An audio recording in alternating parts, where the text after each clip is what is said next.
আমার মনে হয় মাননীয় বিপ্লব মিত্র মহাশয়ের খুব তাড়াহুড়ো লেগেছে বিজেপিতে যোগদান করার জন্য। আমরাও বিজেপি নেতাদের কাছে হাত জোর করে অনুরোধ করব ওনাকে তাড়াতাড়ি বিজেপিতে যোগদান করে নিন, তারপরে আমরা তৃণমূল কংগ্রেসটা যেন শান্তিপূর্ণভাবে জেলাতে করতে পারি সেই ব্যবস্থাপনা আপনারা করে দিন। কলেজ পরিচালন সমিতির সভাপতি নির্বাচন প্রসঙ্গে গত রবিবার প্রাক্তন মন্ত্রী তথা ঋতব্রত তৃণমূলের রাজ্য সভাপতি বিপ্লব মিত্র সংবাদ মাধ্যমের সামনে সুকান্ত মজুমদারকে নিয়ে ভূয়সী প্রশংসা 24 ঘন্টা কাটতে না কাটতেই কার্যত নাম না করে বিপ্লব মিত্র এবং সুকান্ত মজুমদারের একযোগেই বিঁধলেন গঙ্গারামপুরের পদ্ম বিধায়ক সত্যেন্দ্রনাথ রায়। সামাজিক মাধ্যমে একটি ভিডিও পোস্ট করে কার্যত নাম না নিয়ে বিপ্লব মিত্র এবং সুকান্ত মজুমদারকে মাস্তুতো ভাই বলে কটাক্ষ করেন। সামাজিক মাধ্যমে পোস্ট করা ভিডিওতে সত্যেন রায় বলেন, আমি দেখলাম যে গতকাল আমাদের কালীঘাট থেকে চোর তৃণমূল হওয়ার পরে যিনি এখন ভালো তৃণমূল হয়েছেন, আমাদের জেলার না রাজ্যের স্বনামধন্য অ্যাডভোকেট, তিনি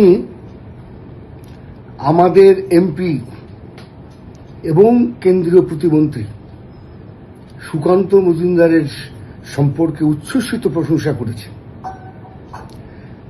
শুনে মনে হলো যে এরা বাস্তুত ভাই। যেমন মাসির ছেলের বিরুদ্ধে কেউ কথা বলে না, তেমনি এরা পরস্পর মাস্তুত ভাই। গঙ্গারামপুরের মানুষ এবং দক্ষিণ দিনাজপুর জেলার মানুষ বুঝতে পারলাম যে এরা উভয়ে মাস্তুত ভাই। যদিও দুইজনই তাদের দুটো নির্বাচনে জনগণের ভোটে সামান্য ভোটে জিতেছেন, তো জেতাটা জেতাই বলে। আমি লক্ষ্য করছি যে চোর তৃণমূল, কালীঘাট তৃণমূল থেকে আসা কিছু ভালো তৃণমূল নেতা আমাদের কিছু নেতার সঙ্গে গোপনে পরামর্শ করার চেষ্টা করছেন, গোপনে কথা বলে আমাদের দলটাকে ভাঙার চেষ্টা করছেন, ক্ষতি করার চেষ্টা করছেন। এবং আমি মনে করছি যে এটা মোটেই ঠিক হচ্ছে না। তবে বিধায়কের এই মন্তব্যকে কোনোভাবেই সমর্থন করেনি দলের সাধারণ সম্পাদক সুবোধ সরকার। তিনি এই বিষয়ে জানিয়েছেন, এটাই স্বাভাবিক, কারণ উনি তো একজন বিধায়ক এবং এটা দলের আভ্যন্তরীণ বিষয়, সেজন্য দল রাজ্য নেতৃত্বের বিষয়, রাজ্য নেতৃত্ব নিশ্চয়ই ওনাকে কিছু কৈফিয়ত তলব করবেন বা করাটাই স্বাভাবিক ব্যাপার। এটা আমরা জেলা তরফ থেকে ওনার বিরুদ্ধে কিছু বলবো না বা বলবো আমাদের স্বাভাবিক নয়, কারণ এটা রাজ্যের বিষয়, রাজ্যের সার্ভিস নিশ্চয়ই বলবেন।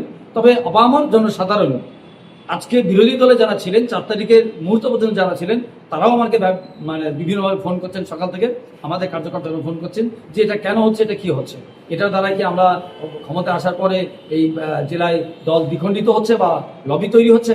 এটা কখনো না, এটা হতেও আমরা দেবো না, এটা সম্ভব না, এটা হবে না কখনো। ভারতীয় জনতা পার্টির আমাদের জেলা সংগঠনের পক্ষ থেকে আমরা বিধায়ক হিসেবে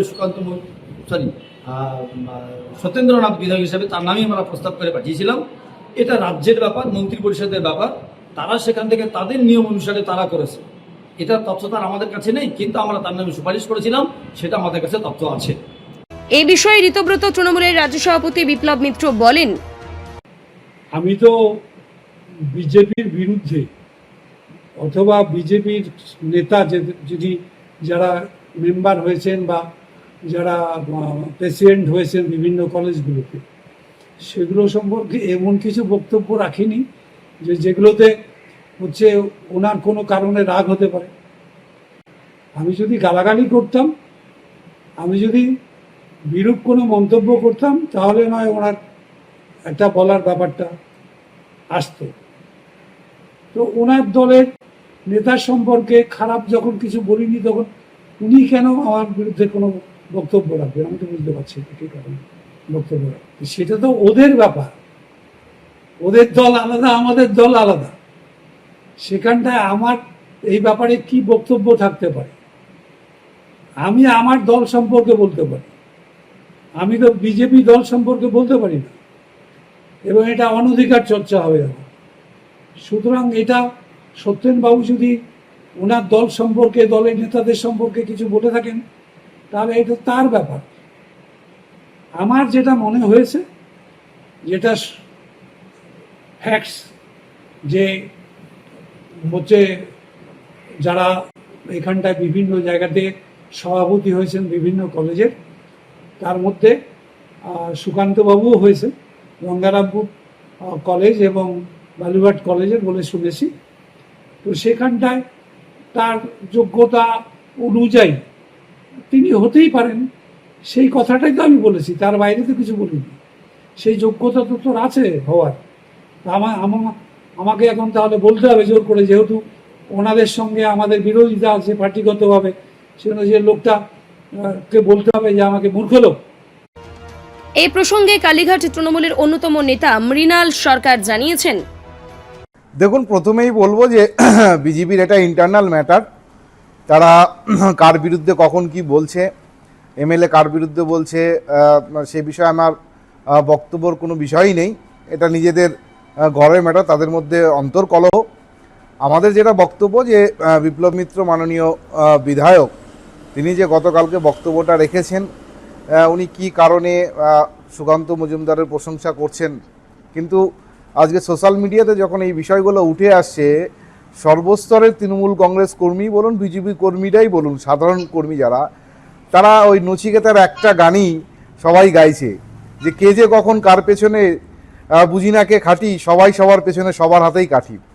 আমার মনে হয় মাননীয় বিপ্লব মিত্র মহাশয়ের খুব তাড়াহুড়ো লেগেছে বিজেপিতে যোগদান করার জন্য। সেই জন্য বিজেপির নেতাদের গুণগান গেয়ে যত তাড়াতাড়ি রাস্তা পরিষ্কার করা যায় বিজেপিতে যাওয়ার, সে রাস্তাটা তিনি পরিষ্কার করছেন। আমরাও বিজেপির নেতাদের কাছে হাত জোর করে অনুরোধ করব, ওনাকে তাড়াতাড়ি বিজেপিতে যোগদান করে নিন, তারপরে আমরা তৃণমূল কংগ্রেসটা যেন শান্তিপূর্ণভাবে জেলাতে করতে পারি, সেই ব্যবস্থাটা আপনারা করে দিন। গঙ্গারামপুর থেকে বিশেষ প্রতিবেদন, নিউজ টুডে।